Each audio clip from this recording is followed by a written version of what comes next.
Hello friends. तो आपने thumbnail में देखा ही होगा कि आज हम बायपोलर डिसऑर्डर के बारे में डिस्कस करने वाले हैं। किस डिसऑर्डर के बारे में? बायपोलर डिसऑर्डर के बारे में।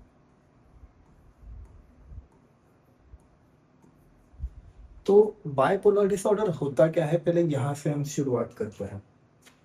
अगर हम पहले दो अक्षर देखें तो यहाँ पर लिखा है बाय। तो बाय को हम दो समझ लेते हैं और पोलर मीन्स हम इसको पोल समझ लेते हैं। ओके, तो ऐसा आप कंसिडर कीजिए कि दो इलेक्ट्रिक के पोल्स हैं। ये इलेक्ट्रिक के दो पोल्स है, ये एक और ये दो इलेक्ट्रिक के पोल्स। अब इसके अंदर जो है, इसके अंदर काफी ज्यादा इलेक्ट्रिसिटी है, बहुत ज्यादा इलेक्ट्रिसिटी प्रेजेंट है। और ये है, इसके अंदर इलेक्ट्रिसिटी ही नहीं है ये पोल के अंदर। अब समझते हैं इस इलेक्ट्रिसिटी के बारे में। एग्जाम्पल लीजिए कि आपकी एक गर्लफ्रेंड है या नहीं, अब वो जाने दीजिए, वो बात की बात है। जस्ट इमेजिन कीजिए कि आपकी एक गर्लफ्रेंड है।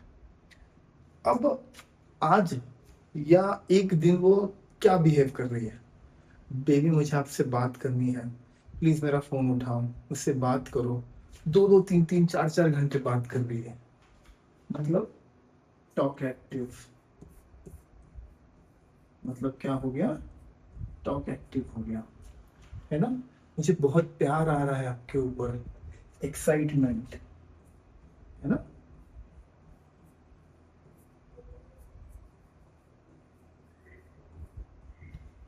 मुझे आपके साथ मूवी जाना है, घूमने जाना है, मुझे आपके साथ टाइम स्पेंड करना है। एक्साइटमेंट शो कर रही है। समझ में आ रहा है?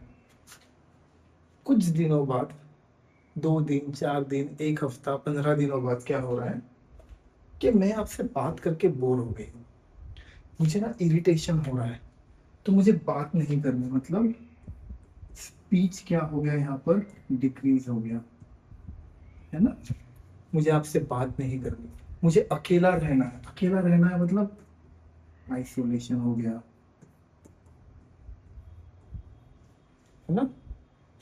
इसका मतलब क्या है कि यहाँ पर बहुत ज्यादा एनर्जी है, बहुत ज्यादा एक्साइटमेंट है, बहुत ज्यादा टॉक एक्टिवनेस है, तो हम इसे मैनिया कंसीडर करते हैं। क्या कंसीडर करते हैं इसे? मैनिया। तो यहाँ पर बात नहीं करनी है, आइसोलेशन में रहना है, खुद को वक्त देना है, बहुत ज्यादा ओवर थिंक करना है, वगैरह वगैरह। इसे हम क्या कहेंगे? डिप्रेशन। इसे हम क्या कहेंगे? डिप्रेशन। अब पहले तो ये ऐसी थी, फिर ये ऐसी हो गई, फिर 15 दिन बाद वो वापस ऐसी, फिर 15 दिन बाद वो वापस ऐसी। मतलब ये हो क्या रहा है? तो ये एक लूप में चल रहा है चीज, कि मैनिया से डिप्रेशन, डिप्रेशन से मैनिया, मैनिया से डिप्रेशन, डिप्रेशन से मैनिया। अल्टरनेटिवली ये चीजें हो रही है। तो जब कभी भी किसी भी पेशेंट के अंदर हमें कुछ दिनों के लिए मैनिया के एपिसोड दिखते हैं, कुछ दिनों के लिए डिप्रेशन के एपिसोड दिखते हैं, फिर वापस से कुछ दिनों के लिए मैनिया के एपिसोड दिखते हैं, तो इसे हम कहते हैं बायपोलर डिसऑर्डर। इसे हम क्या कहते हैं? Bipolar disorder. अभी कई जगहों पर अभी मतलब नाम बदलते रहते हैं, थोड़े थोड़े दिन बाद नाम बदले नहीं तो फिर कैसा कुछ कर नहीं रहे ना लोग, तो इसका नाम अभी BPAD हो चुका है। ठीक है, क्या हो गया है? BPAD मतलब bipolar affective disorder. Bipolar affective disorder, ठीक है। यहाँ पर ये जो अफेक्टिव है, इसका मतलब होता है मूड। इसका क्या मतलब है बेटा? इसका मतलब है मूड। मतलब ये जो है मूड का डिसऑर्डर, देखो ना। मूड यहाँ से डिप्रेशन, डिप्रेशन से एक्साइटमेंट, डिप्रेशन से एक्साइटमेंट, एक्साइटमेंट से डिप्रेशन, इस तरह से मूड शिफ्ट हो रहा है। इसीलिए हम इसे कहते हैं बाइपोलर डिसऑर्डर। एक और एग्जांपल लेते हैं। जैसे कि एक ना लड़का है, जिसे ना बिजनेस करने का बहुत है, मतलब मुझे बिजनेस करना है, मुझे करोड़पति बनना है, ये करना है, उसके दिमाग में ना एक बिजनेस का आइडिया आ गया। क्या हो गया? उसके दिमाग में एक बिजनेस का आइडिया आ गया। आगे आइडिया, और उसने आइडिया के ऊपर वर्क करना स्टार्ट किया कि मैं लोगों से मिल रहा हूँ, बात कर रहा हूँ, मीटिंग कर रहा हूँ, बहुत ज्यादा पैसे इन्वेस्ट कर रहा हूँ, और इस चक्कर में मैं सो भी नहीं रहा हूँ क्योंकि मेरी सारी एनर्जी जो है वो बिजनेस की तरफ लग रही है। मेरा जो सारा ब्रेन है वो पूरे बिजनेस की तरह शिफ्ट हो चुका है। तो मतलब हो क्या रहा है कि यहाँ पर वो हमें दिखा रहा है मैनिया के सिम्टम्स। यहाँ पर क्या दिखा रहा है वो हमें? मैनिया के symptoms. Over excitement, over energy, talk activeness, बहुत ज्यादा लोगों से मिलना, कम सोना इन द सेंस 2 घंटे से कम नहीं, 2 घंटा सो रहा है या 3 घंटा सो रहा है ना? 2 या 3 घंटे की स्लीप ले रहा है सिर्फ। तो ये क्या हो गया? मैनिया दिखा रहा है। अब उसका बिजनेस लॉन्च हो गया, और बिजनेस लॉन्च होने के बाद वो बिजनेस शायद खुद ठीक से चल नहीं रहा है। अब ये जो इतना टॉक एक्टिव इंसान था, लोगों से मीटिंग कर रहा था, एनर्जेटिक था, सो नहीं रहा था, पूरी तरह काम के ऊपर फोकस था, अचानक से वो आइसोलेट हो गया। अचानक से वो क्या हो गया? आइसोलेट हो गया, अकेले रहने लग गया। दिन भर बेड पे पड़ा रहता है, सोता ही रहता है, ओवर थिंक करता है, किसी से बात नहीं करता, आंखें नहीं मिला पाता, नजरें नहीं मिला पाता, आई कांटेक्ट चला गया। तो ये क्या है? ये तो डिप्रेशन है ना? मतलब क्या हो रहा है? मैनिया से डिप्रेशन में शिफ्ट, और फिर कुछ दिनों बाद डिप्रेशन से फिर से मैनिया में शिफ्ट। इसे हम कहते हैं बाइपोलर डिसऑर्डर। क्या कहते हैं हम इसे? Bipolar disorder. अब ये जो बाइपोलर डिसऑर्डर है ना, इसकी एक साइकिल होती है। क्या होती है इसकी? साइकिल होती है बाइपोलर डिसऑर्डर की। वो साइकिल समझते हैं सबसे पहले। तो ये जो स्ट्रेट लाइन है, इसे आप समझिए कि ये नॉर्मल है। इसके ऊपर मैनिया के सिम्टम्स है, और इसके नीचे डिप्रेशन के सिम्टम्स है। ठीक है? तो पहली जो साइकिल होती है उसे हम बोलते हैं स्लो साइकिल। पहली जो साइकिल होती है उसे हम क्या बोलते हैं बेटा? Slow cycling. Slow cycling. तो स्लो साइकिलिंग में होता क्या है कि डिप्रेशन का सिम्टम, मैनिया का सिम्टम, डिप्रेशन का सिम्टम। अब जैसे कि ये साइकिल देखोगे तो ये स्लो मूविंग साइकिल है। ये साइकिल कैसी है? ये स्लो मूविंग है ना? और ये साइकिल होती है कंसिस्टेंट। सबसे पहले मुझे मैनिया का एपिसोड दिखेगा, फिर हाइपोमैनिया दिखेगा,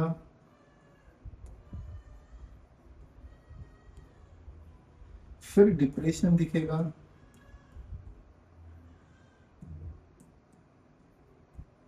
फिर मिक्स्ड फीचर्स दिखेंगे।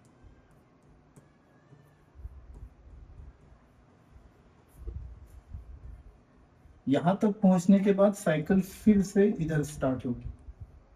मतलब ये साइकिल इस तरह से कंसिस्टेंट होती है कि mania, hypomania, depression, mix feature, mania, hypomania, depression, mix feature. ठीक है? और ये 12th मंथ तक चलती है। कितने महीने तक? 12 मंथ या 1 साल तक चलती है।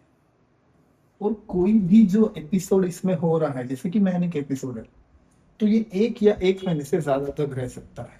हैपोमेनिया है, 1 या 1 महीने से ज्यादा रह सकता है। डिप्रेशन है, 1 या 1 महीने से ज्यादा रह सकता है। इसीलिए हम इसे क्या कहते हैं? Slow cycling. ठीक है? एक दूसरी साइकिलिंग आती है, एक दूसरी साइकिलिंग होती है। सेम, ये नॉर्मल है। इसके ऊपर जाएंगे तो मैनिक सिम्टम्स, इसके नीचे आएंगे तो डिप्रेसिव सिम्टम्स। अब ये होती है बेटा रैपिड साइकिल।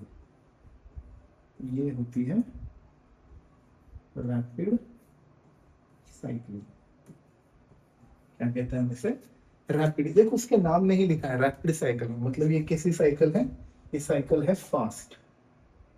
ये साइकिल कैसी है? फास्ट। तो ये कुछ इस तरह है।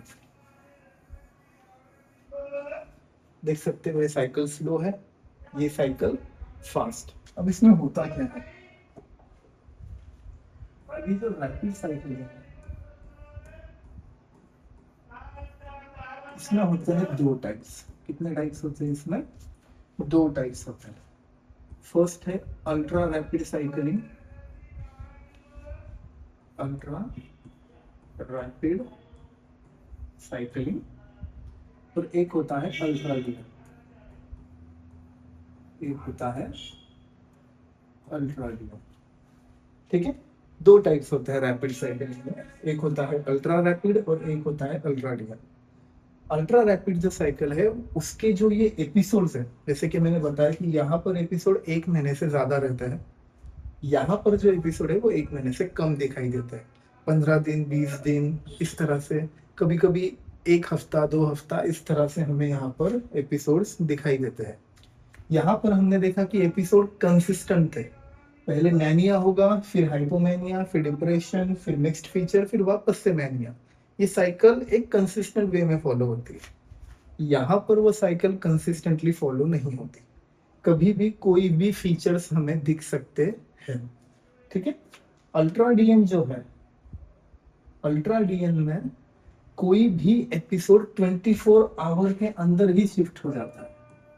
तो शिफ्ट हो जाता है बेटा 24 आवर्स में ही शिफ्ट हो जाता है एपिसोड, 24 आवर्स में ही शिफ्ट हो जाता है। ठीक है, तो आज मैनिया दिख रहा है, कल डिप्रेशन दिखेगा, परसों हाइपोमैनिया दिखेगा, फिर मिक्स्ड फीचर्स दिखेंगे, है ना। तो ये होता है अल्ट्रा डीएन। तो इस तरह से बाइपोलर साइकिल काम करती है, एक होती है स्लो साइकिलिंग और एक होती है रैपिड साइकिलिंग। ठीक है अब बहुत बार लोग क्या करते हैं इसमें कि कंफ्यूज हो जाते हैं। क्या कंफ्यूज होते हैं कि यार काम कर रहा है, प्रोडक्टिव है, अपनी नींद खराब कर कर फोकस कर कर अटेंटिवली काम कर रहा है, इतना होनहार बच्चा है, इतना होनहार इंसान है, तो फिर इसे हम बीमारी में क्यों डाल रहे हैं, है ना, क्यों उसे बोल रहे हैं कि ये बीमार है। तो कंसिस्टेंट रहना और कुछ देर के लिए एनर्जेटिक रहने में फर्क है। अगर इंसान कंसिस्टेंट रहना चाहता है तो वो डेली डेली डेली एक स्केड्यूल के हिसाब से काम करेगा। लेकिन मैनिया में वो स्केड्यूल नहीं होता, मैनिया में एक एनर्जी होती है कि करना है, ये करना है, वो करना है, और एक वक्त पर वो एनर्जी जीरो हो जाती है और फिर हम कुछ नहीं कर पाते, फिर हम बस ओवरथिंक करते हैं, पड़े रहते हैं, बस दैट्स इट। इसीलिए कई फैमिलीज में क्या हो जाता है कि वो मिसअंडरस्टूड कर देते हैं इन चीजों को। उनको लगता है कि मेरा बेटा आज, मेरे बेटे ने पिछले हफ्ते बहुत ज्यादा काम किया है, मेरे पति ने पिछले हफ्ते बहुत ज्यादा काम किया, इसीलिए वो थक गए हैं आज, इसीलिए वो लेजी फील कर रहे हैं। मेरे बॉयफ्रेंड ने पिछले हफ्ते बहुत मेहनत की है। ठीक है, कहाँ मेहनत की है पता नहीं, मेरे बॉयफ्रेंड ने पिछले हफ्ते बहुत मेहनत की है, मेरी गर्लफ्रेंड ने पिछले हफ्ते बहुत मेहनत की है, इसीलिए अभी वो वीकनेस फील कर रही है, इसीलिए अब लेजीनेस फील कर रही है, अगले हफ्ते वापस नॉर्मल हो जाएगी। तो ये जो है शिफ्टिंग जो है, ये नॉर्मल मूड स्विंग नहीं है ना। इसे हम बोलते हैं बाइपोलर डिसऑर्डर। देखिए डेफिनेशन में भी क्या लिखा हुआ है, bipolar disorder is a chronic mood disorder characterized by alternating episodes of mania, hypomania, depression और mixed features। इसमें टर्म यूज हुई है जिसको हम कहते हैं क्रॉनिक। जो क्रॉनिक है, क्रॉनिक ये वर्ड तब यूज होता है जब कोई बीमारी ठीक नहीं होती, जैसे HIV क्रॉनिक इलनेस है, डायबिटीज, हाइपरटेंशन क्रॉनिक डिसऑर्डर्स है ना, वो कभी ठीक नहीं होते। और कोई कोई बीमारी जो लंबे समय तक ठीक नहीं होती, ठीक होती है लेकिन उसे बहुत समय लग जाता है, 5 साल 7 साल 10 साल। कैंसर है, TB है ना, उसी अल्जाइमर्स है। तो अल्जाइमर भी ठीक नहीं होता वैसे, तो स्किज़ोफ्रेनिया है, तो बहुत सी जो बीमारियां हैं जो कभी ठीक नहीं होती या उन्हें ठीक होने को बहुत ज्यादा वक्त लग जाता है, तो इसे हम बोलते हैं क्रॉनिक डिसऑर्डर। क्या कहते हैं इसे हम, क्रॉनिक डिसऑर्डर।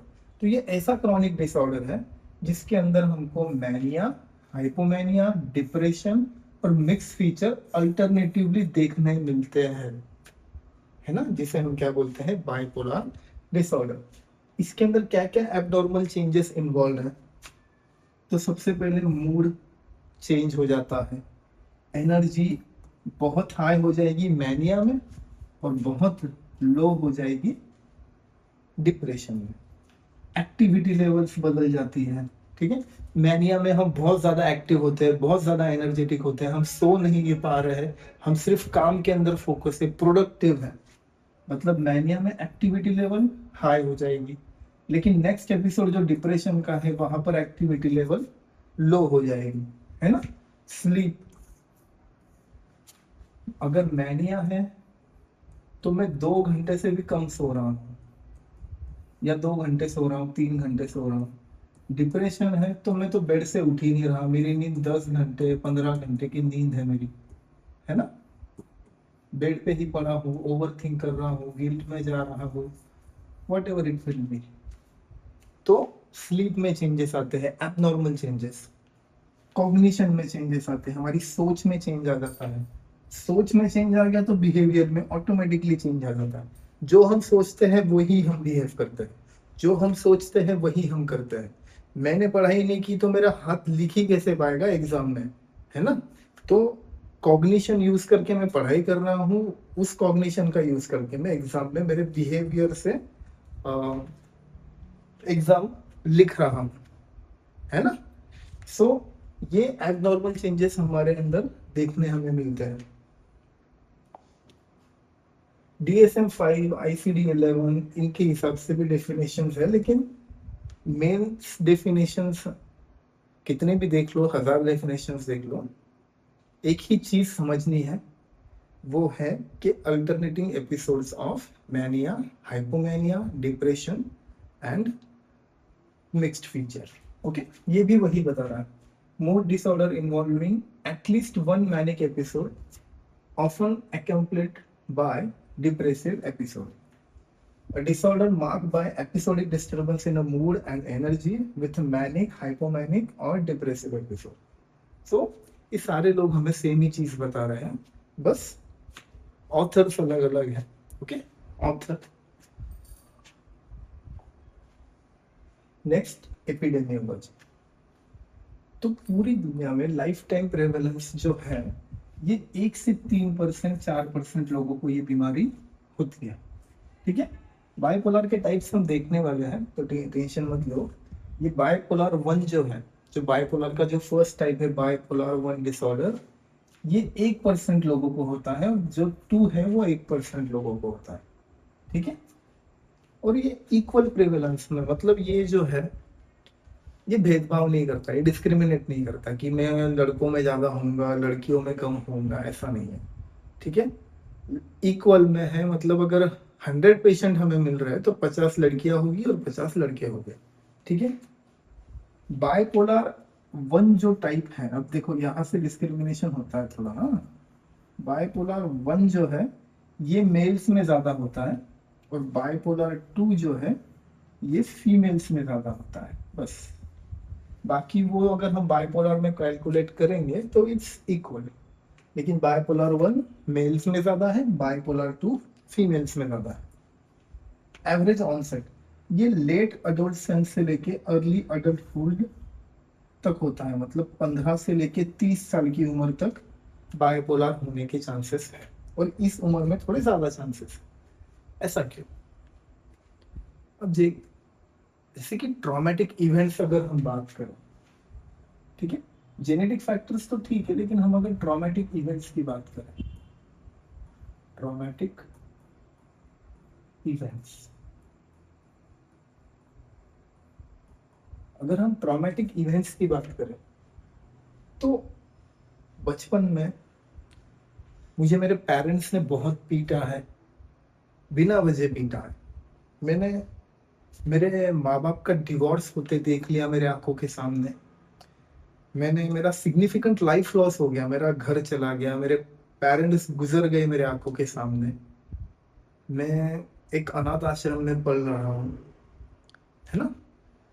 नहीं तो अगर ये भी कॉम्प्लिकेशंस नहीं है तो मेरे ब्रेकअप्स हो गए, ऐसे ऐसे मोड़ पर ब्रेकअप हुए कि मतलब मैं संभलने का मुझे मौका नहीं मिला, है ना।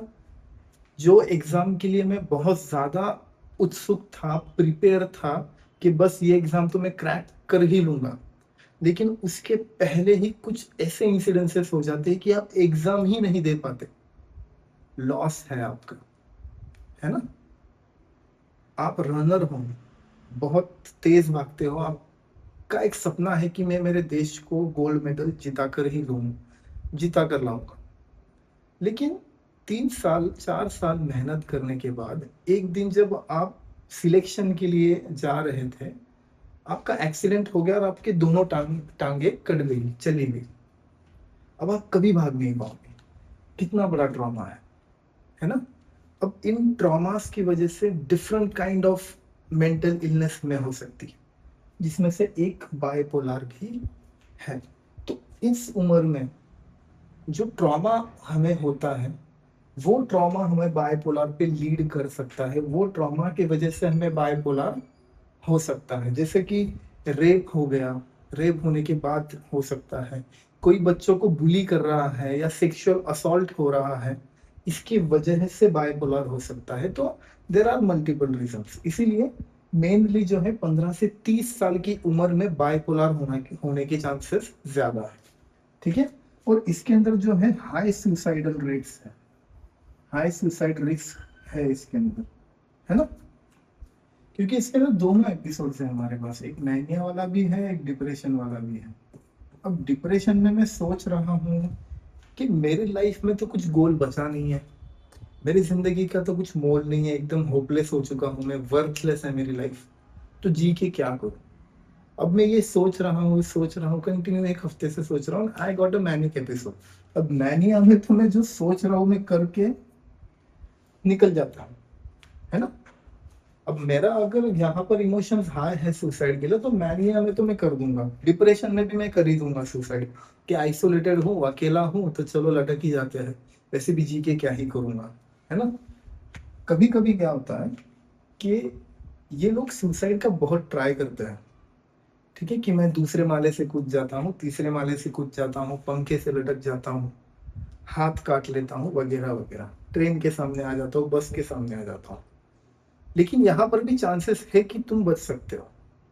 लेकिन अगर बचोगे तो फिर हाथ टूट जाएगा, पैर टूट जाएगा, आवाज चली जाएगी, है ना। मतलब इसमें क्या है, लीडिंग कॉजेस ऑफ डिसेबिलिटी, सबसे ज्यादा डिसेबिलिटी इस बीमारी में होती है।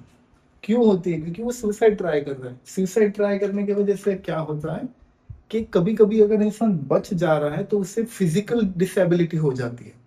और सिर्फ सुसाइड ट्राई करने की वजह से नहीं, मैनिया में आप कभी कभी इतना ओवर एक्साइटेड हो जाते हो, इतना एनर्जेटिक हो जाते हो कि जो चीज हम नहीं कर सकते वो भी हम करने के ट्राई करते हैं, और उस चक्कर में भी हमें डिसेबिलिटी हो जाती है। ठीक है। जैसे कि टाइप्स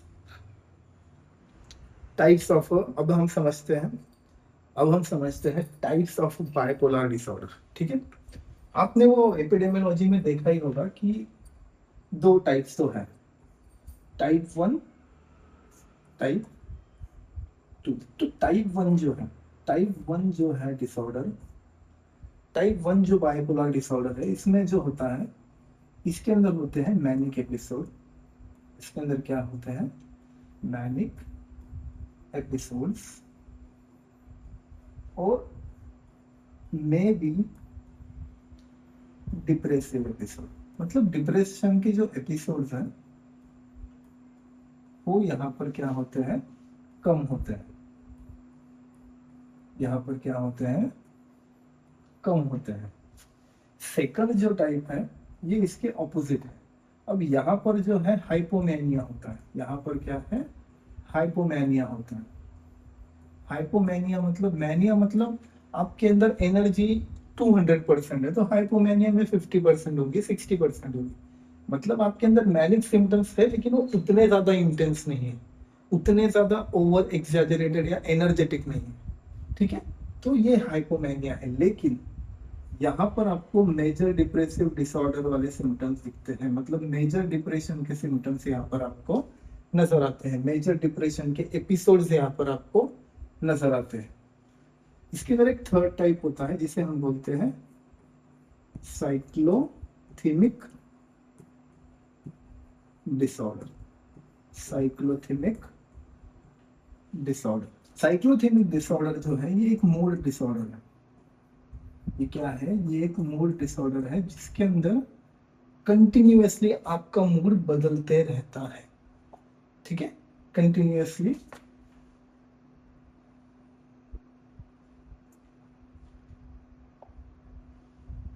इसके अंदर कंटिन्यूअसली आपका मूड चेंज होते रहता है, शिफ्ट होते रहता है। ठीक है, लेकिन इसमें एक बात होती है कि यहाँ पर जो है, यहाँ पर होता है mild हाइपोनेमिया, mild हाइपोनेमिया।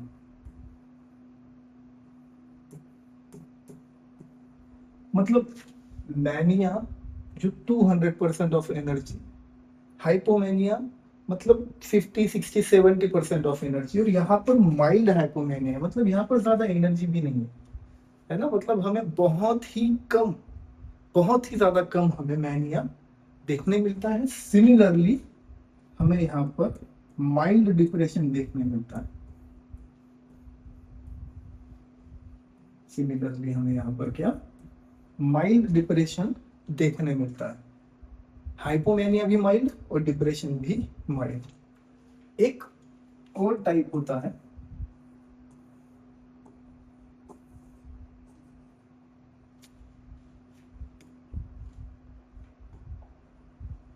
Fourth type,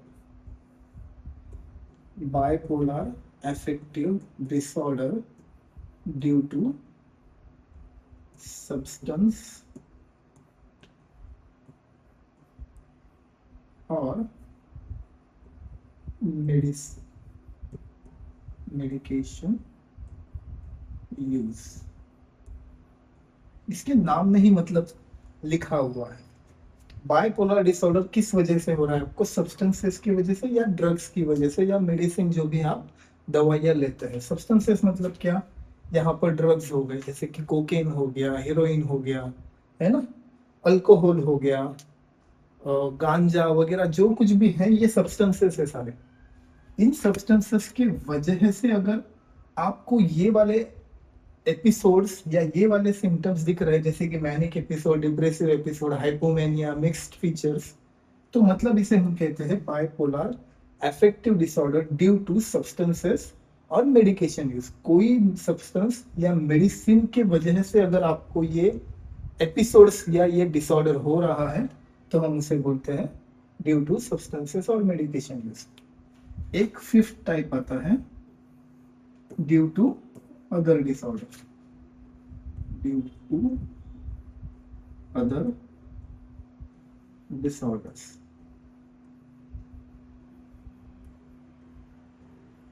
due to other disorder. अब जैसे कि इसमें सब्सटेंस, किसी सब्सटेंस की वजह से हो रहा है, वैसे इधर किसी और बीमारियों की वजह से हो रहा है। Hypothyroidism, hyperthyroidism, neuro degenerative disorder, organic brain damage वगैरह वगैरह। तो जो भी अगर दूसरी कोई बीमारी है आपके शरीर में, उस बीमारी के वजह से अगर आपको ये सिम्टम्स नजर आ रहे हैं, तो हम उसे बोलते हैं bipolar affective disorder due to other disorder. ठीक है, तो ये मेनली ये कुछ टाइप्स होते हैं बाइपोलर डिसऑर्डर के। अब हम समझते हैं इटियोलॉजी के बारे में। इटियोलॉजी समझने के पहले थोड़ा हम समझते हैं और डिटेल में बाइपोलर के बारे में। तो अब देखिए, एक फैक्ट्री है, फॉर एग्जांपल एक फैक्ट्री है,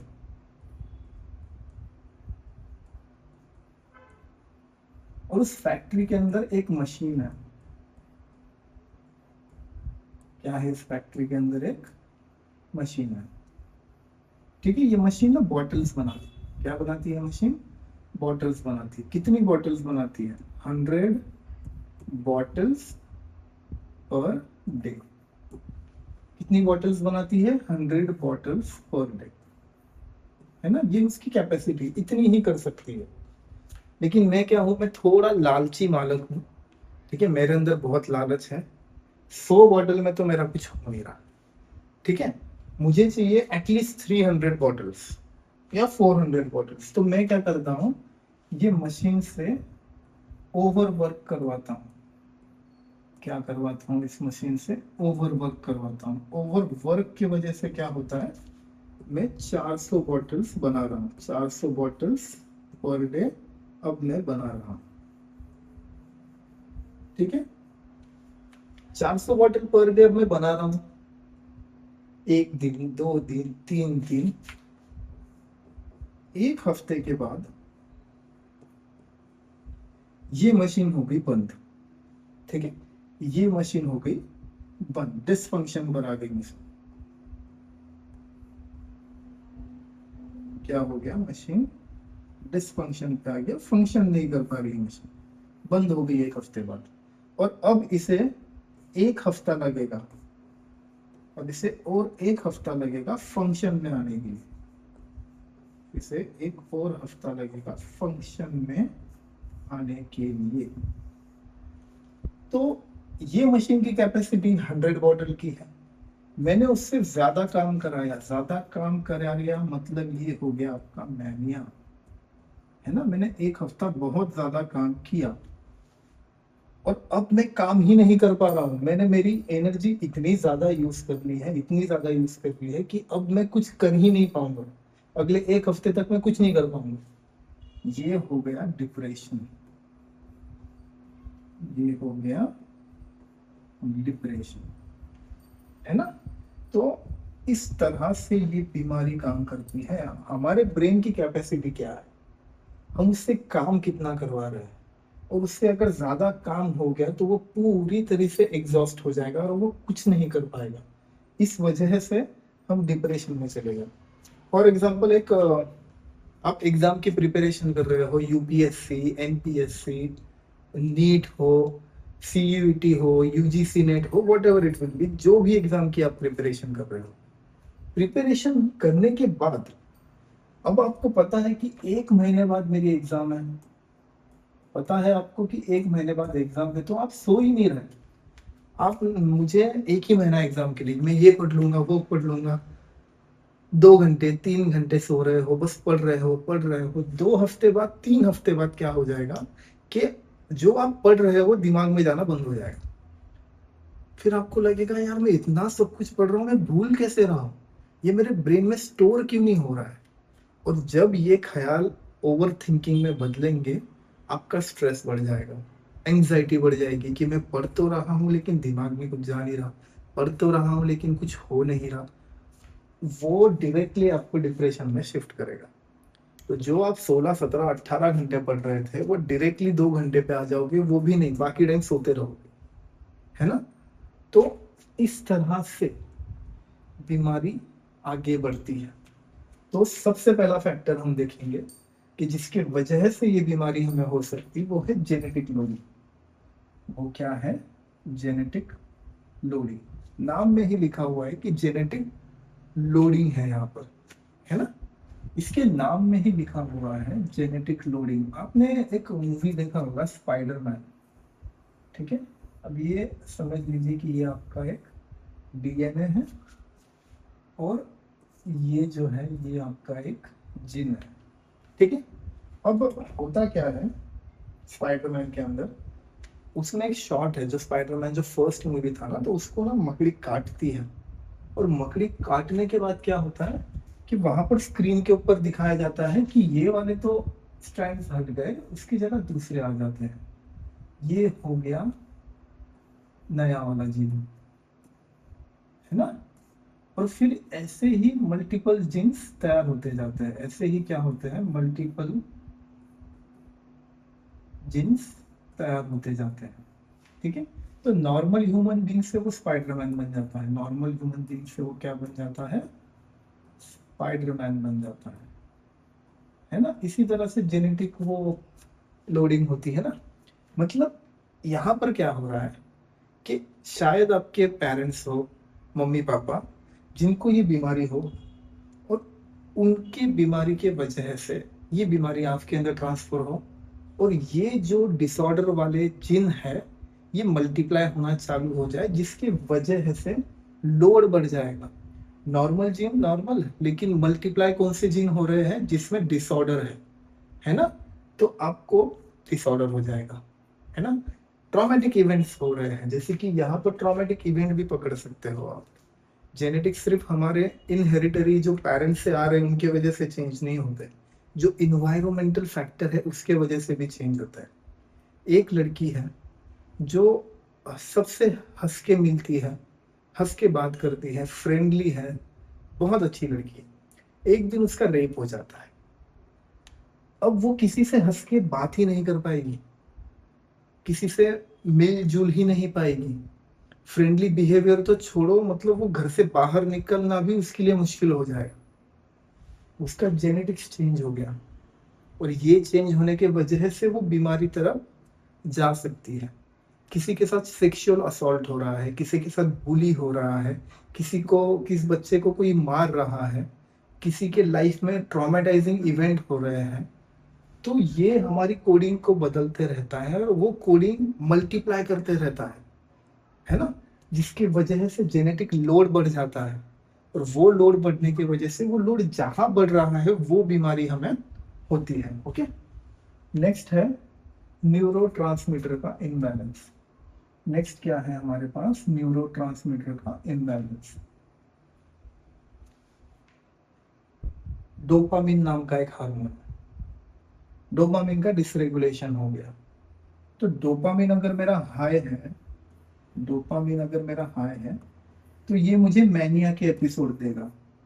डोपामिन अगर मेरा लो है तो ये मुझे डिप्रेशन के एपिसोड देगा, है ना। यही है न्यूरोट्रांसमीटर का इम्बैलेंस। सेरोटोनिन, नींद के लिए यूज होने वाला हार्मोन, सेरोटोनिन का इम्बैलेंस हो गया तो एक मैनिया में नींद कम हो जाएगा, डिप्रेशन में नींद बढ़ जाएगा, है ना। ग्लूटामेट नाम का एक हार्मोन है, ग्लूटामेट नाम का एक हार्मोन है। अब इस हार्मोन में क्या होगा, ये एक्साइटरी हार्मोन है, ये एक्साइटमेंट बिल्ड करता है। ये हार्मोन जितना ज्यादा रिलीज होगा उतनी ज्यादा एक्साइटमेंट बढ़ेगी। तो हार्मोन ज्यादा मतलब मैनिया, हार्मोन कम मतलब डिप्रेशन। तो ये होता है न्यूरोट्रांसमीटर का इम्बैलेंस। ये क्या है आपके बॉडी में, न्यूरोट्रांसमीटर का इम्बैलेंस। नेक्स्ट है हमारे पास circadian rhythm disruption. Circadian rhythm disruption, इसको समझते हैं हम, सबको मोस्टली पता ही होगा कि ये क्या होता है, स्टिल हम एक ओवर लुक लेते हैं, सिर्फ ऊपर ऊपर एक लुक लेते हैं। सर्कैडियन रिदम डिसरप्शन, ठीक है। तो ये जो सर्कैडियन रिदम है ये SCN रेगुलेट करता है। कौन रेगुलेट करता है, SCN, सुप्रा चियास्मेटिक न्यूक्लियस। कौन, सुप्रा चियास्मेटिक न्यूक्लियस आपकी सर्कैडियन रिदम को क्या करता है, रेगुलेट करता है। अभी जो सर्कैडियन रिदम है ये हमारी 24 आवर्स बायोलॉजिकल क्लॉक है। क्या है ये हमारी 24 आवर बायोलॉजिकल क्लॉक है जो हमारे ब्रेन के अंदर मौजूद है, ठीक है। और ये क्लॉक क्या करता है, ये सर्कैडियन रिदम क्या करता है, तो ये हमारा sleep awake cycle, sleep awake cycle maintain रखता है, हार्मोन रेगुलेशन मेंटेन रखता है, हार्मोनल रेगुलेशन मेंटेन में रखता है, टेम्परेचर रेगुलेशन करता है, टेम्परेचर रेगुलेशन करता है। तो ये सारी चीजें वो कर रहा है। मेनली जो हार्मोन है इसके अंदर वो मेलाटोनिन है। मेलाटोनिन जो है ये स्लीप हार्मोन है ना। ये कौन सा हार्मोन है, स्लीप हार्मोन है। तो ये हार्मोन अगर बढ़ गया तो नींद आएगी, ये हार्मोन अगर कम हो गया तो नींद नहीं आएगी। तो मॉर्निंग जब होती है, सुबह जब होती है, तो हमारे आंखों के ऊपर वो सूरज की किरणें आती हैं, ठीक है, हमें लाइट दिखने लगता है, अगल बगल रोशनी दिखने लगती है। तो उस रोशनी पर ये सर्कैडियन रिदम रिएक्ट करती है और हमारे बॉडी में मेलाटोनिन कम होता है और हम अलर्ट होना स्टार्ट होता है।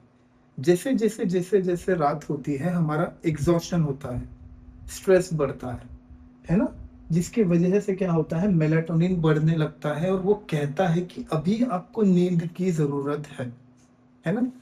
अब होता क्या है कि सर्कैडियन रिदम डिस्टर्ब हो गई है, यहाँ पर डी शब्द किस लिए है, सर्कैडियन रिदम डिस्टर्ब हो गई।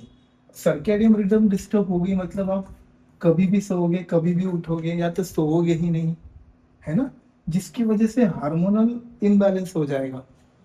मेलाटोनिन सुबह आपको बोल रहा है कि अलर्ट रहो, आपको सुबह नींद आ रही है, रात को आपको बोल रहा है कि सो जाओ, तो आप रात को जग रहे हो, काम कर रहे हो, है ना। हार्मोनल रेगुलेशन नहीं हो रहा है यहाँ पर ठीक से। टेम्परेचर रेगुलेशन तो वैसे भी खराब हो जाएगा।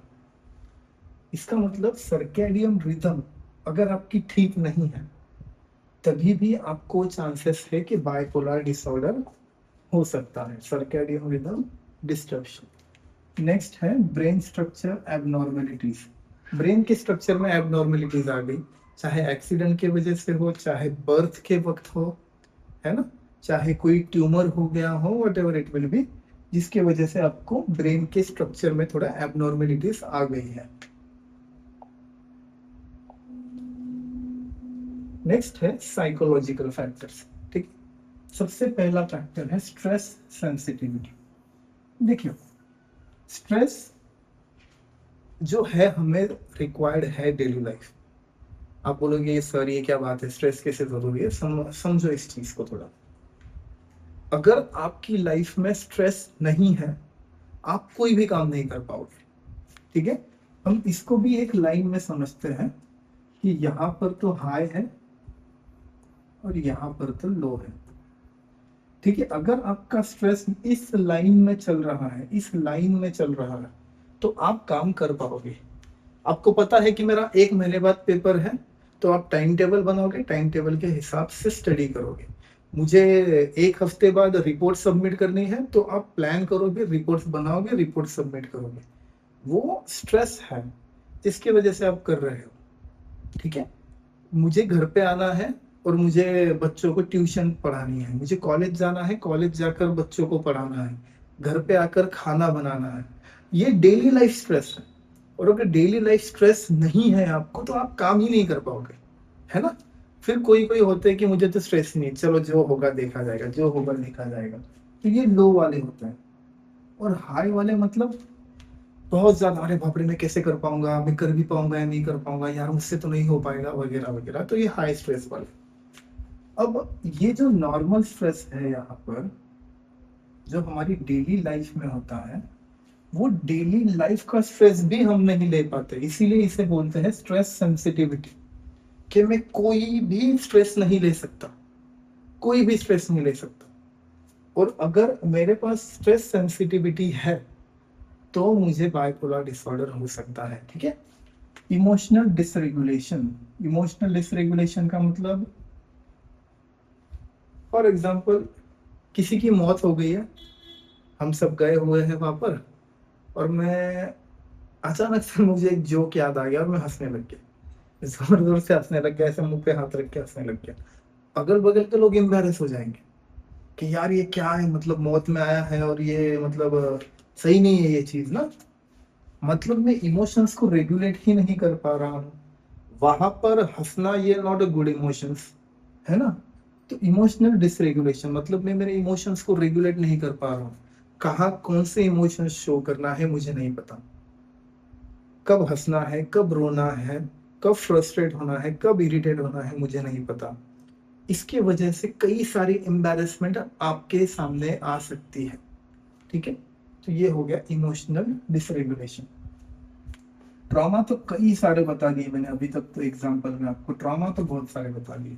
There are multiple types of trauma. Okay, तो अभी मैं और डिटेल में नहीं जाता हूँ, मैंने फिर भी आपको बताया था कि रेप एक तरीके का ट्रॉमा है, सेक्सुअल असॉल्ट है। बचपन में ये भी समझ लेते हैं चाइल्ड एडवर्सिटी, बचपन में मुझे बुली किया गया, बहुत मारा गया, मैं मेरे मम्मी पापा का एक्स्ट्रा मैरिटल अफेयर देख रहा हूँ, उनका डिवोर्स देख रहा हूँ, सिग्निफिकेंट लाइफ लॉसेस हो गए हैं, मेरा घर चला गया, मेरा शहर चला गया, कई सारा ट्रॉमा है, कई सारे चाइल्डहुड एडवर्सिटी है ना, जिसके वजह से भी हमें बाइपोलर हो सकता है। नेक्स्ट है social factor, relationship conflicts. Partner के ऊपर भरोसा नहीं करना, ट्रस्ट इश्यूज होना, बार बार छोटी छोटी बातों पर झगड़े करना, ये हो गया आपका रिलेशनशिप कॉन्फ्लिक्ट्स। ब्रेकअप्स। नेक्स्ट है ब्रेकअप्स। एक लड़का या एक लड़की शादी का वादा कर रहे हैं एक दूसरे से कि हम जन्मों जन्मों तक साथ रहेंगे, हम ये करेंगे, हम वो करेंगे, हमारा घर ऐसा होगा, ये ऐसा होगा। यहाँ पर हमारा ब्रेन निगेटिव सोच नहीं रहा, यहाँ पर हम सोच रहे हैं कि हमारा आगे फ्यूचर कैसा होगा, और हम दोनों एक दूसरे की कंपनी एंजॉय कर रहे हैं। लेकिन फिर उस लड़की को एक बेटर ऑप्शन मिल जाता है, बेटर ऑप्शन मिल जाता है। क्या बेटर ऑप्शन? आपके पास घर नहीं है ना, और हम यहाँ पर सोच रहे हैं कि हम इतने साल जॉब करेंगे फिर घर ले लेंगे, और सामने वाले के पास तो घर है। तो मतलब वो स्ट्रगल चला गया ना 10-12 साल का। तो वो लड़की ने ये बेटर ऑप्शन चूज कर लिया और आपको छोड़ दिया। अब आपके दिमाग में कंटिन्यूअसली एक लूप की तरह बस वही थॉट्स घूम रहे हैं कि इसने मुझे क्यों छोड़ा, हमारा तो इतना बेस्ट था, हम ऐसे थे, हम इतना प्यार करते थे, हम ये करते थे, वो करते थे।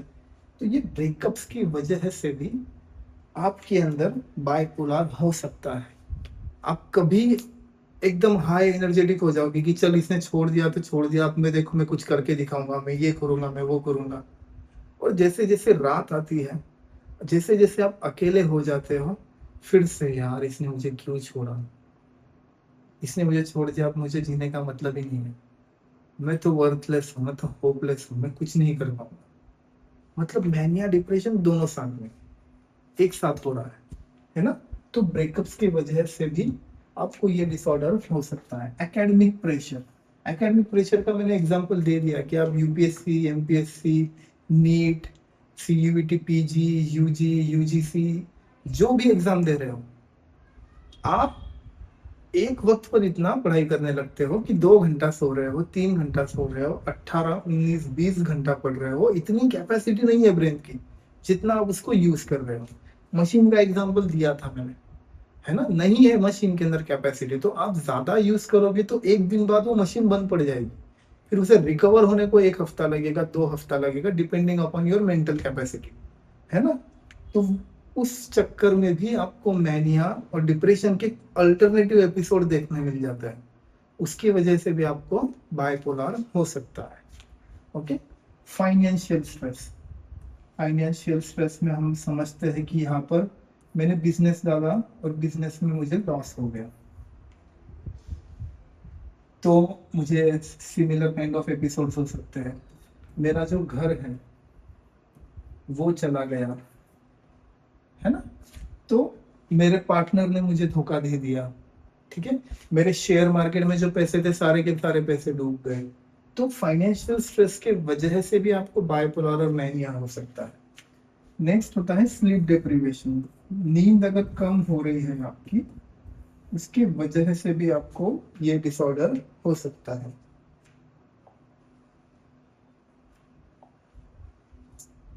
नेक्स्ट है जेनेटिक फैक्टर्स।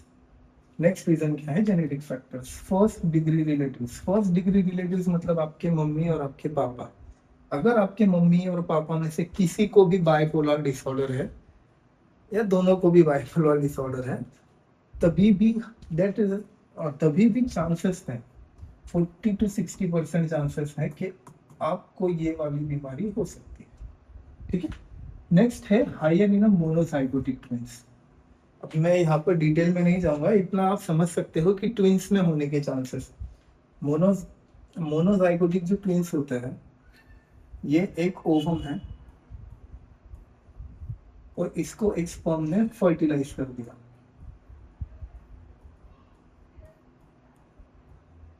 है ना। और फर्टिलाइजेशन के बाद इसके अंदर स्प्लिट फॉर्म हुआ, इसके अंदर एक स्प्लिट फॉर्म हो गया, ठीक है। इस स्प्लिट के वजह से इस सिंगल ओवम के अंदर दो बेबीज का फॉर्मेशन हो गया, तो हम इसे बोलते हैं मोनोजाइगोटिक ट्विंस, है ना। तो इन ट्विंस में भी बाइपोलर होने के चांसेस ज्यादा है। नेक्स्ट है न्यूरोकेमिकल फैक्टर। न्यूरोकेमिकल फैक्टर हमने देख लिए थे डोपामिन डिसरेगुलेशन, डोपामिन हाई हो जाएगा तो मैनिया के एपिसोड, डोपामिन लो हो जाएगा तो डिप्रेशन के episode. Serotonin imbalance, serotonin high नींद ज्यादा, सेरोटोनिन कम नींद गायब। ग्लूटामेट, ग्लूटामेट हाई हो जाएगा तो बहुत ज्यादा एनर्जी, बहुत ज्यादा एक्साइटमेंट आ जाएगा। ग्लूटामेट लो हो जाएगा तो बहुत ज्यादा एनर्जी लो हो जाएगी, कुछ काम करने का मन नहीं करेगा और एक्साइटमेंट जीरो हो जाएगी, कोई भी काम करने का एक्साइटमेंट नहीं रहेगा। नेक्स्ट है पैथोफिजियोलॉजी। ठीक है, अब हम पैथोफिजियोलॉजी समझते हैं कि ये बीमारी एक्चुअली में हमें हो किस तरह रही है ना। तो सबसे पहले हम समझते हैं, सबसे पहली चीज जो इसमें होती है वो है जेनेटिक प्रीडिस्पोजिशन। सबसे पहली जो चीज है वो है जेनेटिक प्रीडिस्पोजिशन।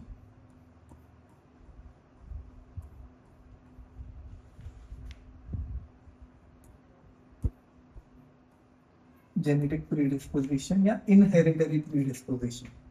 ठीक है, इसके अंदर क्या है कि आपके पेरेंट्स के थ्रू जो भी जेनेटिक आप जीन्स आपके पास आ रहे हैं, अगर आपके पेरेंट्स को बाइपोलर डिसऑर्डर है और वही जीन आप कैरी कर रहे हो और कुछ ट्रॉमेटाइजिंग इवेंट्स अगर आपके साथ हो गए या एक उम्र के बाद वो जीन एक्टिवेट हो गए तो वो अपने आप को मल्टीप्लाई करना स्टार्ट करेंगे, जिसकी वजह से आपको डिसऑर्डर होने के चांसेस बढ़ जाते हैं।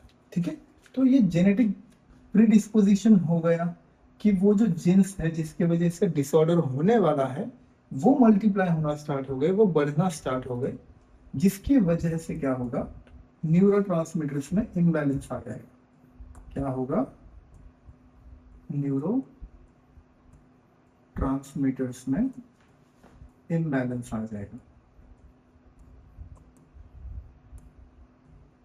न्यूरोट्रांसमीटर्स में इम्बैलेंस आ जाएगा।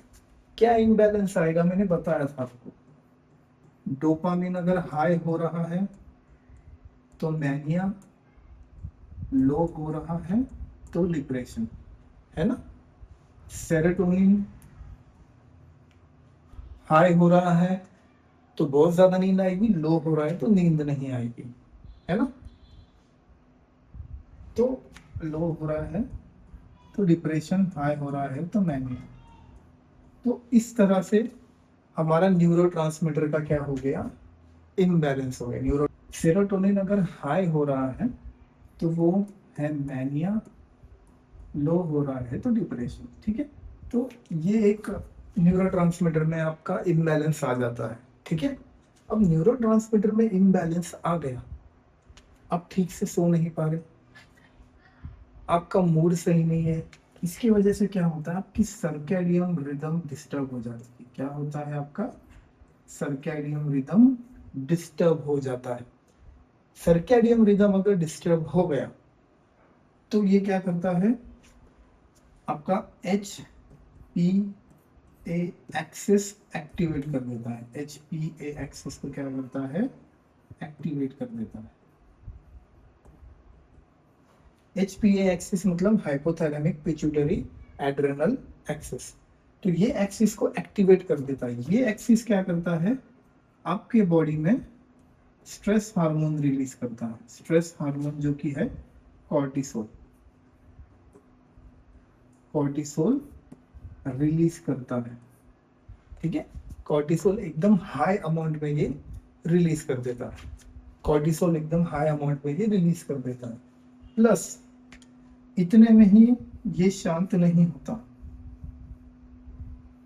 इसके साथ अगर आपके लाइफ में कुछ ट्रॉमेटिक इवेंट्स हो गई, अगर आपके लाइफ में कुछ ट्रॉमेटिक इवेंट्स हो गए, चाहे वो साइकोलॉजिकल हो चाहे वो सोशल हो, अगर ट्रॉमेटिक इवेंट्स हो गए जैसे ब्रेकअप हो गया, आपके साथ सेक्सुअल असॉल्ट हो गया या what ever it will be, जो भी चीज हो रही है वो भी आपके एच पी एक्सिस को ओवर एक्टिव कर देता है, जिसकी वजह से स्ट्रेस बढ़ने लग जाता है और आपके स्ट्रेस हार्मोन को पता ही नहीं चलता कि कब निकलना है और कब कम होना है ना। इसकी वजह से क्या होता है, इमोशनल डिसरेगुलेशन। इसकी वजह से क्या होता है, इमोशनल डिसरेगुलेशन। आप आपके आपकी इमोशंस को रेगुलेट ही नहीं कर पाते, आप आपकी इमोशंस को रेगुलेट नहीं कर पाते, समझ ही नहीं पाते कि कब कौन सा इमोशंस मैंने शो करने हैं। इमोशनल डिसरेगुलेशन, इस इमोशनल डिसरेगुलेशन की वजह से क्या होता है, आपके अंदर मैनिया, हाइपोमैनिया और डिप्रेशन जैसे सिम्टम्स दिखने लग जाते हैं। और ये जो तीनों सिम्टम्स है ये हमें कहाँ दिखने मिलते हैं, BPAD, है ना। तो इस तरह से ये डिसऑर्डर हमारे बॉडी में ट्रांसफर होता है, या इस तरह से इसकी पैथोफिजियोलॉजी है। ठीक है, नेक्स्ट हम समझते हैं क्लिनिकल मैनिफेस्टेशन मतलब सिम्टम्स के बारे में। ठीक है, यहाँ पर मैंने लिखा है डिग फास्ट। डिग फास्ट ये एक निमोनिक है जिसके वजह से आप ये शॉर्ट फॉर्म की वजह से आप सिम्टम्स को याद रख सकते हो। ठीक है, डी का मतलब है डिस्ट्रैक्टिबिलिटी, आई का मतलब है इंडिसिक्रेशन, जी का मतलब है ग्रैंडियोसिटी, एफ का मतलब है फ्लाइट ऑफ आइडियाज, ए का मतलब है एक्टिविटी इंक्रीजेस, एस का मतलब है स्लीप डिक्रीजेस और टी का मतलब है टॉक एक्टिवनेस। इसको हम बोलते हैं डिग फास्ट। ठीक है, जैसे कि डिस्ट्रैक्टिबिलिटी,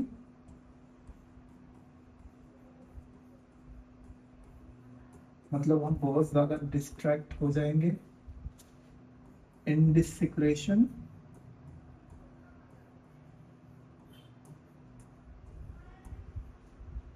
उसके बाद होता है grandiosity,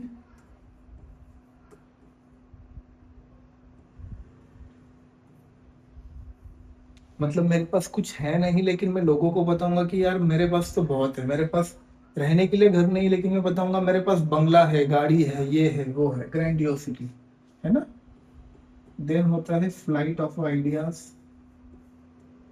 flight of ideas, multiple ideas आपके दिमाग में घूमते रहती है और वो सिर्फ घूमती नहीं है, वो आपकी स्पीच के थ्रू निकलती है कि मैं ये करूंगा, मैं वो करूंगा, मैं ऐसे करूंगा, ये वैसे करूंगा। इस तरह से एक्टिविटी इंक्रीजेस,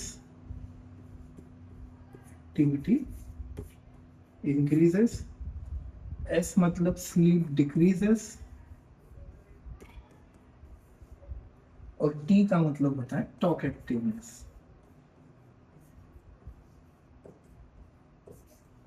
ठीक है, तो ये जो है ये है हमारा सिम्टम्स, मैनिया के सिम्टम्स।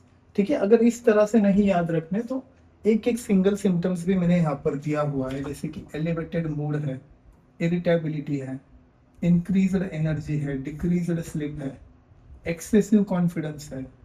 जैसे ही कॉन्फिडेंस बढ़ेगा आपका बिहेवियर रिस्की हो जाएगा, आप रिस्क लेना स्टार्ट करोगे। हाइपर सेक्सुअलिटी है, हाइपर सेक्सुअलिटी का मतलब होता है कि आप एक इंटेंस इमोशंस, एक इंटेंस फीलिंग शो करते हो सेक्स की तरफ। ठीक है, आपकी जो फैंटेसीज है वो बढ़ जाती है कि मुझे यार ये चीज करनी है, मुझे इस तरह से सेक्सुअल एक्टिविटी करनी है, मुझे ये करना है, तो आपकी इंटीमेसी का जो है वो इंटेंसिटी बढ़ जाती है ना। उसे हम बोलते हैं हाइपर सेक्सुअलिटी। नेक्स्ट होता है एक्सेसिव स्पेंडिंग। देखो, रिस्की बिहेवियर हो गया, एक्सेसिव कॉन्फिडेंस हो गया, तो आप एक्सेसिव स्पेंडिंग करने लग जाते हो। बिजनेस आइडिया आ गया, मैं ये करता हूँ, वो करता हूँ, उधर जाता हूँ, इससे मिलता हूँ, वो करती हूँ, इसकी वजह से एक्सेसिव स्पेंडिंग हो जाती है। ठीक है, देन आता है प्रेशर्ड स्पीच। आप जो स्पीच करते हैं वो प्रेशर्ड होता है कि मैंने ये सोचा है और ये मुझे बोलना है, प्रेशर्ड स्पीच। ओके, और डिल्यूजन ऑफ ग्रैंड्योर, जो मैंने बोला था ग्रैंडियोसिटी, कि मतलब मेरे पास है कुछ नहीं लेकिन मैं दिखाऊंगा कि मेरे पास बहुत कुछ है ना। मेरे पास घर नहीं है लेकिन मैं बोलूंगा मेरे पास गाड़ी है, बंगला है, ये है, वो है। उसे हम कहते हैं delusion of grandeur. Mostly MLM marketing वाले होते हैं ना, मल्टी लेवल मार्केटिंग वाले जो लोग होते हैं, इनके अंदर होता है ये बेचारे 2 4 10 15 20 लोग गरीब पकड़ लेते हैं और उन्हें बोलते हैं कि मुझे अंबानी फोन करता है, हमारे साथ जुड़ जाओ 5 5 हजार 10 10 हजार रुपए दे के, फिर 2 2 लोग और जोड़ दो, आप भी अंबानी से अमीर हो जाओगे। ये फालतू की बातें ये लोग करते हैं, तो इन्हें हम किस में डालते हैं, डिल्यूजन ऑफ ग्रैंडियोर और ग्रैंडियोस डिल्यूजन में, ठीक है, कि जब हमारे पास कुछ होता नहीं है स्टिल हम बता दें कि मेरे पास बहुत है, तो इसे हम कहते हैं डिल्यूजन ऑफ ग्रैंडियोर। ओके, अब तक हमने देखे मैनिया के सिम्टम्स। नेक्स्ट है क्लिनिकल मैनिफेस्टेशन ऑफ डिप्रेशन, मतलब डिप्रेशन में क्या क्या सिम्टम्स दिखते हैं। सैडनेस, आप उदास हो जाओगे। होपलेसनेस, उम्मीद ही नहीं है मेरे पास, मैंने सारी होप ही छोड़ दी है, अब मुझे लाइफ में कुछ करना ही नहीं है, खत्म, सब होप नहीं है मेरे पास, कुछ नहीं है। फटीग, फटीगनेस रहेगा आपके पास, थकावट रहेगी बहुत ज्यादा। स्लीप डिस्टर्बेंस, मैंने तो पहले कहा था कि बहुत ज्यादा नींद आती है डिप्रेशन में, तो सर फिर स्लीप डिस्टर्बेंस क्या है? देखो, मैं बेड पे पड़ा रहूंगा, अब मुझे आ रही है नींद, अब मैं सोऊंगा, सोने के बाद मेरे दिमाग में ख्याल आ रहा है कि वो क्या कर रही होगी, वो किसके साथ होगी, उसने मुझे क्यों छोड़ा, उस वो तो मुझे आखिरी बार मिली भी नहीं, यार मैंने क्या गलती की, मैंने क्यों किया, उसने मुझे क्यों छोड़ा। मल्टीपल थॉट्स मेरे दिमाग में घूमने लग गए जैसे ही मैं सोया, और उस वजह से मैं उठ गया और मैं ओवर थिंकिंग करने लग गया। फिर कुछ समय बाद ओवर थिंकिंग रुकी, मैं वापस सो गया, वापस से मुझे सेम ख्याल आने लग गए, वापस से ओवर थिंकिंग होने लग गई। तो मतलब मैं बेड में ही पड़ा हूँ 12 घंटे 16 घंटे में बेड में ही पड़ा हूँ, मेरा सोना है, सो नहीं पा रहा हूँ, ठीक है। इसे कहते हैं हम स्लीप डिस्टर्बेंस। 4 घंटे 5 घंटे सोता हूँ, उठता हूँ, ओवर थिंक करता हूँ, वापस सोता हूँ, वापस ओवर थिंक करता हूँ, वापस सोता हूँ। इसीलिए हम बोलते हैं कि डिप्रेशन में वो आइसोलेटेड हो जाता है इंसान, बेड पे ही पड़ा रहता है, तो सोते रहता है या ओवर थिंकिंग करते रहता है, ठीक है। एपेटाइट चेंजेस, अभी ये आदमी सो ही ठीक से नहीं रहा है, तो ये कब उठेगा, कब खाना खाएगा, खाएगा भी या नहीं खाएगा, या उसकी यादों से ही पेट भर लेगा, अब ये तो मतलब डिपेंड करता है उसके ऊपर कि वो कितना ज्यादा डिप्रेस्ड है, ठीक है। गिल्ट में, शायद मैंने ये चीज की होती तो वो मुझे छोड़ के नहीं जाती, शायद मैंने ये चीज की होती तो मुझे बिजनेस में लॉस नहीं होता, शायद मैं ये कर लेता तो ये हो जाता। गिल्ट, कंटिन्यूअस गिल्ट में रहना। वर्थलेसनेस, वर्थ ही नहीं फील करते हो खुद के बारे में, कि एक बार इंसान हार गया तो मेरी पूरी जिंदगी में मैं हार ही गया हूँ, बस यही सोचते रहना, ये हो गया वर्थलेसनेस।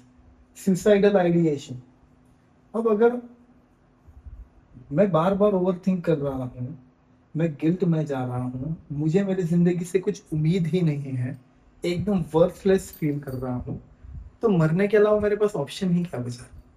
जी के क्या करूं, अगर मेरी जिंदगी में ये सारी चीजें है ही नहीं तो मैं जी के क्या करूं? तो इसीलिए सुसाइडल आइडिएशन, मैं सुसाइड के बारे में सोचने लग जाता हूँ।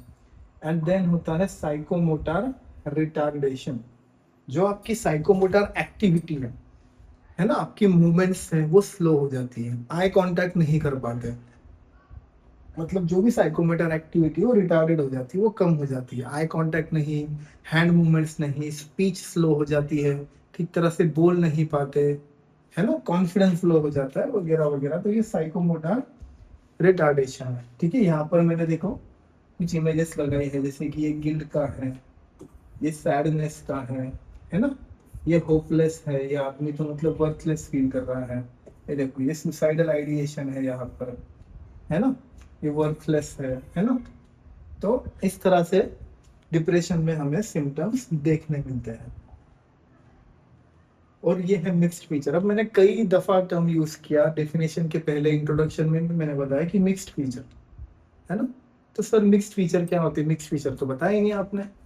तो ये मिक्स्ड फीचर मतलब ये डिप्रेशन और मैनिया, ये दोनों के मिलाकर मिक्स्ड फीचर्स भी हमें देखने मिलते हैं, जैसे कि डिप्रेस्ड मूड, इसके बारे में आपको मैं क्या ही बताऊँ, आपको ये सिम्टम्स में दिख गया होगा कि ये है डिप्रेस्ड मूड आपका। Depressed mood, racing thoughts, racing thoughts भी मैंने बताया, मल्टीपल रेसिंग थॉट्स हो गए, ओवर थिंकिंग भी बोल सकते हो आप, ओवर थिंकिंग हो रही है ना, ओवर थिंकिंग हो रही है, ठीक है। एजिटेशंस,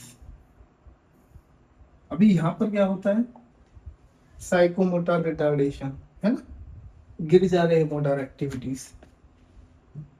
यहाँ पर क्या है, एजिटेशन, एजिटेशन का मतलब है यहाँ पर सीवियर इरिटेबिलिटी होगी, ठीक है, इरिटेटेड रहोगे आप एग्रेसिव बिहेव करोगे। तो ये मेनली हमें मिक्स फीचर में दिखने मिलता है। और नेक्स्ट होता है सुसाइडल रिस्क। यहाँ पर सुसाइड करने के चांसेस इंसान के बढ़ जाते हैं, ठीक है। डायग्नोस्टिक क्राइटेरिया, अब सर अभी तक हमने देख लिया ये बीमारी क्या है, ये कैसे होती है, क्या क्या कॉजेस है, क्या क्या सिम्टम्स है, लेकिन हम आइडेंटिफाई कैसे करें कि ये इंसान को यही बीमारी है, किस तरह आइडेंटिफाई करें। अब जैसे कि इसमें मैंने बोला था कि मैनिक एपिसोड्स होते हैं, है ना, मैनिक एपिसोड्स, ठीक है, मैनिक एपिसोड्स। तो मैनिक एपिसोड जैसे कि एलिवेटेड मूड है, इरिटेबिलिटी है ना, उसके बाद में हम बोलेंगे कि इंक्रीज्ड एनर्जी है, इंक्रीज्ड एक्साइटमेंट है। तो ये जो सारी चीजें हैं ये एटलीस्ट एक हफ्ते या एक हफ्ते से ज्यादा मुझे उस पेशेंट में दिखनी चाहिए, पहली चीज, ठीक है, पहली चीज ये होगी, है ना, कि मैनिक एपिसोड में irritability, elevated mood, excessive energy, excitement, ये मुझे एक हफ्ते से ज्यादा दिखना चाहिए। उसके बाद कुछ सिम्टम्स होता है जैसे कि grandiosity,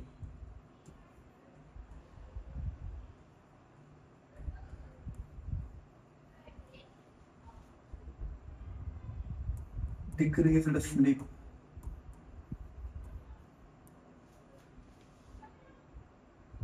talk activeness,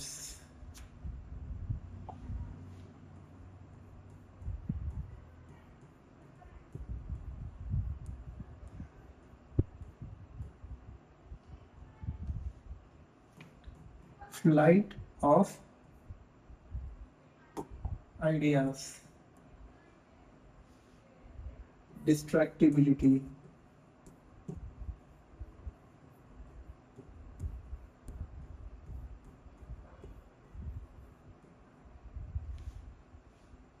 increased activity,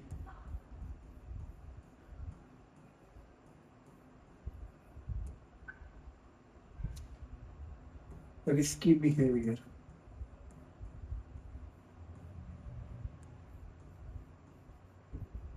ठीक है।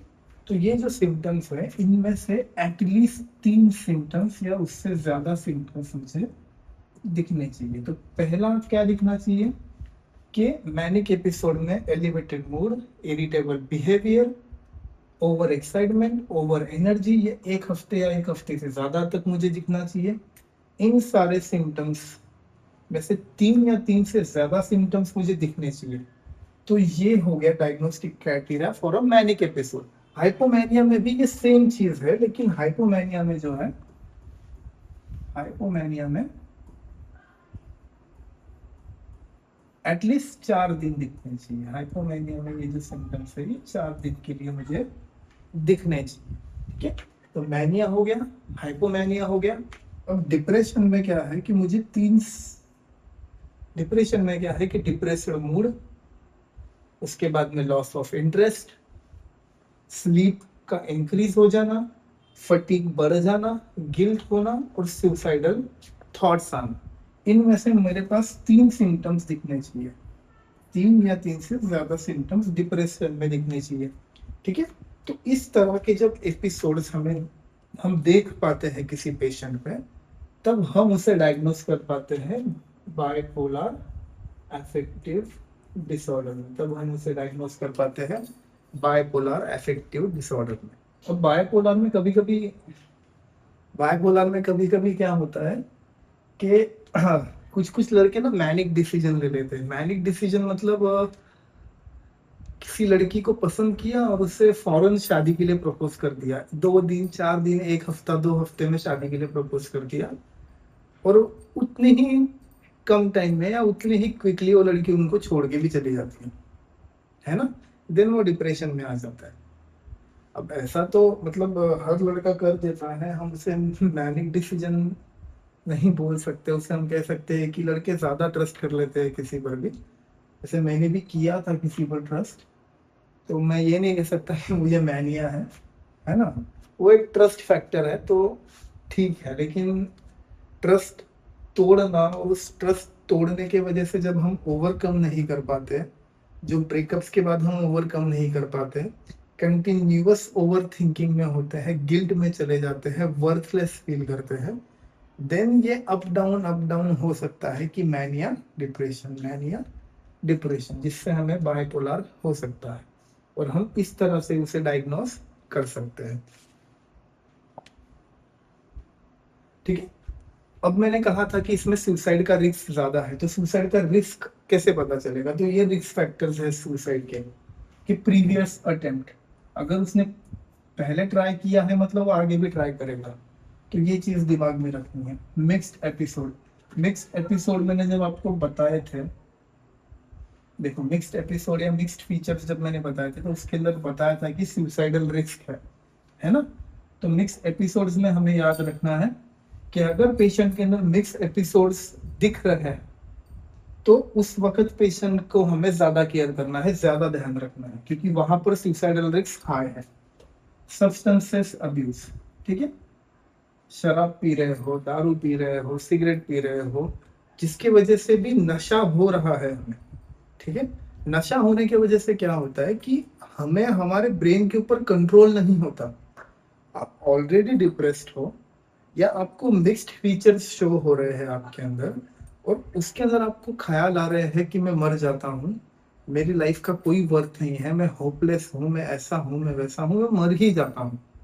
अब उस सिचुएशन में अगर आपने कुछ सब्सटेंसेस ले लिए, जैसे कि अल्कोहल हो, गांजा हो, ड्रग्स हो, वगैरह वगैरह, तो होता क्या है ऐसे सिचुएशन में कि आप कंट्रोल नहीं कर पाते। मुझे ऑलरेडी सुसाइडल थॉट्स है और आपने कोई सब्सटेंस ले लिया, वो सब्सटेंस लेने के बाद आप कंट्रोल ही नहीं कर पाते, आपके माइंड के ऊपर, आपके ब्रेन के ऊपर आपका कंट्रोल नहीं होता, उस वजह से सुसाइडल रिस्क बढ़ जाती है। होपलेसनेस, मुझे मेरी जिंदगी से कोई उम्मीद ही नहीं है, तो मैं जी के करूंगा क्या, ये है होपलेसनेस। ठीक है, इम्पल्सिविटी, ठीक है, मैं इम्पल्सिव बिहेव कर देता हूँ, बहुत ज्यादा एंगर, बहुत ज्यादा फ्रस्ट्रेशन, मेरा लॉस हो गया, ये हो गया, मैं जीता ही नहीं हूँ, मैं मर जाता हूँ। तो ये जब चीजें आपको दिख रही है तो वो रिस्क फैक्टर है सुसाइड के लिए। ओके, और ऑलवेज एक्सेस, हर बार हमें याद रखना है कि उसके पास सुसाइडल थॉट्स है क्या। जब भी हम बात करते हैं तो हमें समझ आ जाता है कि उसके अंदर सुसाइडल थॉट्स है क्या। पता कीजिए कि वो कुछ प्लान कर रहा है क्या, सुसाइड करने के लिए कुछ उसके पास रीजन है क्या, ठीक है, उसका इंटेंट क्या है, ठीक है, और प्रोटेक्टिव फैक्टर, ये सारी चीजें हमें एक्सेस करनी है, ये सारी चीजें हमें समझनी है उस पेशेंट के अंदर, ठीक है, तो हम सुसाइड रिस्क कम कर सकते हैं। नेक्स्ट है मेडिकल मैनेजमेंट, कौन कौन से ड्रग्स हम यूज करते हैं। तो मैं अभी डिटेल में ड्रग्स नहीं समझाऊंगा, क्योंकि मैं पर्टिकुलर ड्रग्स एक एक करके मैकेनिज्म, एक्शन, कब यूज करना है, कब यूज नहीं करना है, कितना डोज देना है, वो मैं पर्टिकुलर ड्रग्स पर्टिकुलर वीडियो के साथ बनाने वाला हूँ। ठीक है, तो यहाँ पर बस हम एक ओवरलुक करते हैं। तो मूड डिसऑर्डर है, तो इसीलिए हमारा जो फर्स्ट लाइन ऑफ ट्रीटमेंट है, फर्स्ट लाइन ऑफ ट्रीटमेंट है, वो ऑब्वियसली क्या रहेगा? First line of treatment obviously कौन सा रहेगा? मूड स्टेबलाइजर, क्योंकि मूड डिसऑर्डर है ये। ठीक है, लिथियम और वैल्पोरेट, ये मेनली हम फर्स्ट लाइन ड्रग में ये दो ड्रग यूज करते हैं। ठीक है, दोनों साथ में नहीं यूज करते हैं, कोई भी एक ड्रग हम यूज करते हैं, मेनली लिथियम। और ये लिथियम जो है, इसका एक बेनिफिट जो बहुत मस्त है, ये सुसाइड की रिस्क कम कर देता है। ये क्या करता है? सुसाइड का रिस्क कम कर देता है। सेकंड है एंटीसाइकोटिक, ये सेकंड लाइन ऑफ ट्रीटमेंट है। ये क्या है? Second line of treatment. ये क्या है? सेकंड लाइन ऑफ ट्रीटमेंट है। यहाँ पर हम एंटीसाइकोटिक्स देते हैं, second line of treatment. Next last है एंटी डिप्रेशन। अब यहाँ पर थोड़ा सा समझिए कि एंटी डिप्रेशन यहाँ पर हम नहीं दे सकते, और अगर देना भी है तो बहुत ज्यादा सोच समझ के हमें एंटी डिप्रेशन देने हैं। क्यों? क्योंकि बायपोलर डिसऑर्डर में मैनिया भी है और डिप्रेशन भी है। ठीक है, डिप्रेशन का मतलब क्या है? लो मूड है आपका, आपका जो मूड है वो लो है, आपका मूड जो है लो है।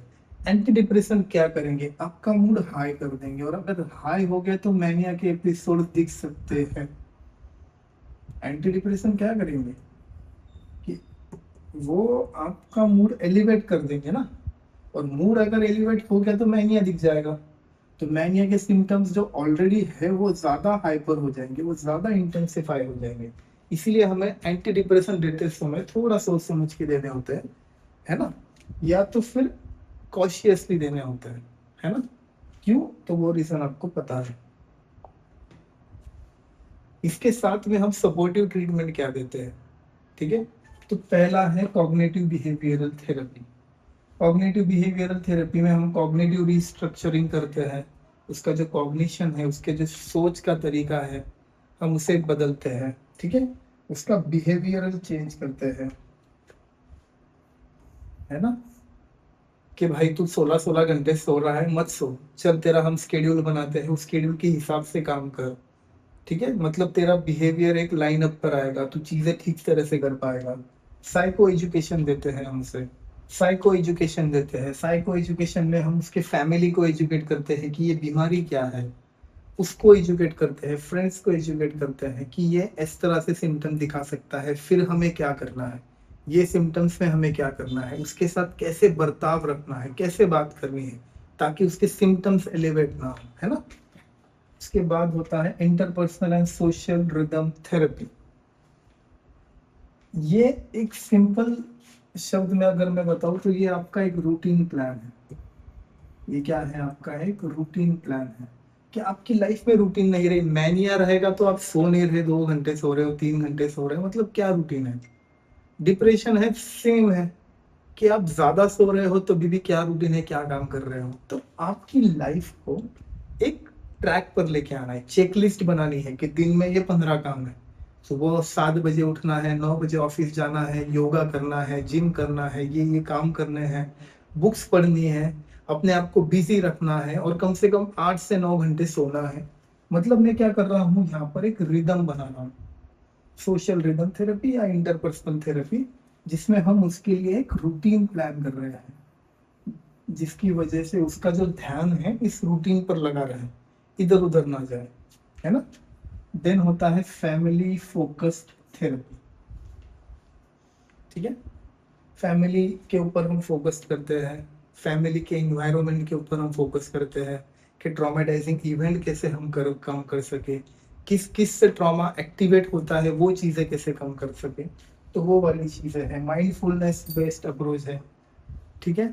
कहीं पहाड़ों पे चले गए, मेडिटेशन कर रहे हैं, साउंड हीलिंग का यूज कर रहे हैं, वगैरह वगैरह, माइंडफुलनेस। लाइफस्टाइल मैनेजमेंट है। अब लाइफस्टाइल मैनेजमेंट ये रूटीन, मतलब ठीक है कि मैं एक्सरसाइज करूंगा, है ना, मैं अच्छे से सोऊंगा एटलीस्ट 8 आवर्स, है ना, मैं शराब नहीं पीऊंगा, सिगरेट नहीं पीऊंगा, कोई भी ड्रग्स नहीं लूंगा। तो मैं क्या कर रहा हूँ? मेरी लाइफस्टाइल मैनेज कर रहा हूँ, मेरा स्ट्रेस मैनेज करूंगा। अगर मुझे स्ट्रेस आ रहा है तो मैं टाइमर लगाऊंगा कि 5 मिनट का टाइमर है, 5 मिनट में कितना स्ट्रेस लेना है ले लो। उसके बाद जब अलार्म बज गया, बस खत्म, अब मैं स्ट्रेस नहीं लूंगा, है ना। मतलब मैं मेरे स्ट्रेस को मैनेज कर रहा हूँ। बहुत ज्यादा स्ट्रेस आ रहा है, मैं बुक पढ़ने लग गया। बहुत ज्यादा स्ट्रेस आ रहा है, मैं कॉमेडी शो देखने लग गया। बहुत ज्यादा स्ट्रेस आ रहा है, मैं रनिंग को चला गया, है ना। बहुत ज्यादा स्ट्रेस आ रहा है, मैं मेडिटेशन करने लग गया, जिम करने लग गया। तो इस तरह से हमें हमारी लाइफस्टाइल मैनेज करनी है। तो ये था सारा आपका बाइपोलर डिसऑर्डर।